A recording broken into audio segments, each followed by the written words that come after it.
kejahatan dunia ini, kejahatan manusia, atas segala kesombongan manusia,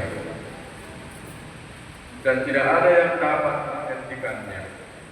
Tentu saja kemenangan atas segala bentuk kejahatan adalah milik Allah, dan tidak ada yang dapat merebut kemenangan ini darinya. Namun inilah menjadi pertanyaan besar untuk kita. Bagaimana dan di mana Allah menang dalam konteks ini? Secara manusiawi, banyak orang berpikir kematian Yesus merupakan kekalahan Allah. Kematian Yesus itu konyol, dan itu dikatakan oleh orang-orang Yahudi. Tetapi pertanyaannya, dalam konteks mana dan di mana Allah itu menang? Dengan kekuatan apa Allah menghadapi kejahatan dan mengalahkannya? Ini menjadi pertanyaan manusia sepanjang sejarah. Apa itu kejahatan? Di mana Allah ketika kejahatan itu ada? Di mana Allah ketika bencana ada? Di mana Allah ketika perang ada, dan lain sebagainya? Ini pertanyaan-pertanyaan. Di mana Allah ketika hidupku susah, menderita, dan lain sebagainya? Disinilah letak seluruh keunikan kita sebagai orang Kristen, sebagai orang Kristiani. Untuk memahaminya, perhatikanlah dengan saksama perilaku Yesus. Yesus menolak setan ketika ia menawarkan jalan kekuasaan, jalan kekuatan, jalan kesombongan untuk menaklukkan dunia. Ingat ketika Yesus berpuasa 40 hari 40 malam. Jawaban Yesus sangat tegas. Pergilah setan, karena Allah tidak menang seperti itu. Yesus juga melarikan diri. Melarikan diri bukan berarti takut, tapi dia sengaja untuk menghindar. Setelah mujizat penggandaan roti, Yesus tidak mau kerumunan orang yang sangat bersemangat dan mencarinya. Yesus tidak mau mereka mengangkat dia sebagai raja dunia. Maka Yesus melarikan diri, Yesus menyingkir. Yesus tidak memanfaatkan antusiasme permukaan kerumunan. Yesus tidak tergoda dengan hiruk kerumunan yang mengeluh-elukan dia sebagai raja orang Yahudi. Allah tidak menang seperti itu. Tidak menang seperti para penguasa palsu di dunia ini. Yesus akhirnya juga menegur Petrus dengan keras ketika ia mencoba mengalihkannya dari jalan yang menuju Yerusalem, jalan yang menuju Kalvari, jalan yang menuju salib, yaitu menuju tindakan cinta yang tertinggi. Allah memang menang dengan cara ini, melalui tindakan cinta yang paling tinggi. Ia menaklukkan, tetapi inilah inti dari iman kita sebagai orang Kristiani. Allah menang ketika ia dapat menempatkan dirinya di tengah-tengah jalinan kejahatan, kebencian, dan kejahatan kita. Allah bisa menempatkan dirinya di antara jalinan kejahatan, kebencian, dan kejahatan kita sebagai manusia. Ini suatu tindakan kasih. Karena kasih adalah kekuatan Allah, kasih adalah kuasa Allah yang tak terbatas. Saudara-saudari terkasih, mari kita segera merenungkan kabar yang luar biasa ini, yang harus menjadi pedoman hidup kita sebagai orang terpanggil. Yesus melalui sengsaranya, tadi sudah kita dengarkan dalam bacaan Injil yang panjang itu.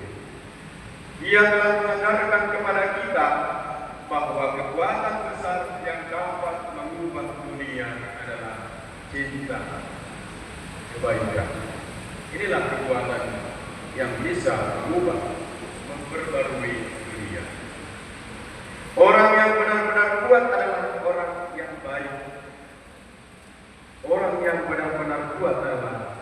Dia yang telah mengalahkan kekerasan di dalam dirinya.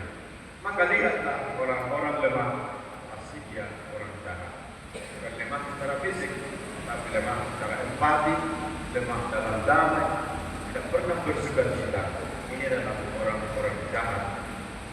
Tetapi orang baik adalah orang yang bisa membuat dunia berubah, membuat hidupnya rela diperbarui oleh Allah.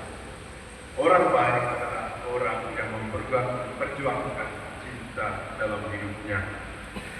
Orang yang benar-benar kuat adalah dia yang telah menaklukkan musuh besar manusia, yaitu kesombongan, keangkuhan. Inilah yang dikalahkan oleh Yesus dalam peristiwa ketika dia masuk ke Yerusalem. Dia tidak berbangga diri. Dia tidak tertarik dengan hiruk-pikuk manusia yang mengeluhkan dia sebagai raja. Kesombongan ini telah hancur dibuat oleh tindakan Yesus. Orang yang benar-benar kuat adalah dia yang mengampuni, bukan dia yang membalas dendam. Orang yang benar-benar kuat adalah dia yang memberikan hidupnya dan bukan dia yang mengambilnya. Memberikan hidup seluruhnya kepada kita. Itulah orang-orang yang kuat, orang-orang yang baik, orang-orang yang benar.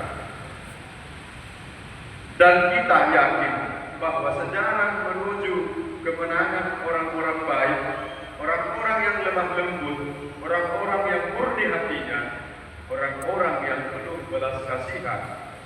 Karena inilah jalan kemenangan yang dilalui Yesus, dan kita ingin menempuh bersama dengan Dia. Ini tidak mudah, ini tidak sederhana, karena ketidakpercayaan selalu muncul kembali dalam diri kita sebagai godaan yang menantang jalan Allah. Ketika kita memulai, selalu ada ketidakpercayaan dalam diri, selalu ada kekurang konsistenan dalam diri untuk menuju jalan Allah, dan ini adalah tugas yang paling berat. Maka tidak mudah menjadi orang yang baik. Berusahalah selalu menjadi orang yang baik, orang yang tidak mementingkan dirinya sendiri, orang yang tidak sombong. Dalam Injil hari ini, penginjil Matius menceritakan bahwa di Yerusalem pada hari Minggu Palma, beberapa orang Farisi yang menyaksikan antusiasme kerumunan orang banyak dan mendengar teriakan mereka yang memuji Yesus sebagai Raja, mendekati Yesus dengan nada kesal dan berkata, "Tegurlah murid-muridmu." Teguran ini, protes ini bermakna mau mengatakan, cegahlah mereka memanggilku sebagai Raja. Orang Yahudi juga, orang Farisi, ahli Taurat, sudah melahirkan kesombongan itu. Mereka tidak mau melihat Yesus dielukan orang menjadi Raja, dan Yesus menyadari itu. Mereka tidak memahami apapun tentang pilihan-pilihan Allah, terutama mengenai jalan kerajaan Yesus. Dan Yesus menjawab mereka, "Aku berkata kepadamu, jika mereka diam, batu-batu itu akan berseru." Kata-kata ini menarik. Aku berkata kepadamu, jika mereka diam, batu-batu itu akan berseru. Akan terjadi chaos, akan terjadi kehancuran.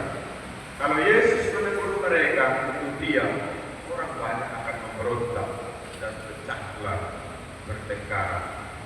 Yesus tidak terpengaruh dengan usulan dari orang Farisi untuk mendiamkan orang banyak. Pada saat itu mungkin tidak ada yang memahami makna kata-kata Yesus. Namun hari ini, jika kalian pergi ke Yerusalem, kalian dapat melihat batu-batu suci yang hancur seperti yang telah diramalkan Yesus. Yesus dalam peristiwa ini sudah meramalkan tentang kehancuran Yerusalem. Rata dengan tanah, tidak ada yang tersisa. Meskipun dibangun kembali sekian abad kemudian. Batu-batu itu berseru dan berkata kepada siapapun yang mendengarkan bahwa setiap kata Yesus adalah benar dan akan tergenapi tepat pada waktunya, dan seluruh nubuat perjanjian lama sudah digenapi Yesus dalam hidupnya. Saudara-saudari terkasih, di ambang pekan suci ini, dengan segenap hati kita berdoa dan berkata, Tuhan, tambahkanlah iman kami. Dan diterangi oleh iman, marilah kita bersiap untuk menelusuri kembali minggu terbesar dan paling menentukan dalam sejarah manusia. Minggu yang mengenang tindakan cinta terbesar, yaitu penyaliban. Dan karenanya, kemenangan kebangkitan yang mekar dari tindakan cinta salib. Inilah puncak hidup kita. Pengorbanan cinta Yesus di salib menjadi jaminan bagi kita. Tidak ada yang lebih tinggi di dunia ini selain cinta yang telah dikorbankan oleh Yesus untuk keselamatan kita. Dan cinta itu berbuah dalam kebangkitan. Dan dari situlah mengalir sumber-sumber kehidupan kita, sakramen-sakramen gereja, dan berpuncak dalam kurban Ekaristi. Tuhan memberkati.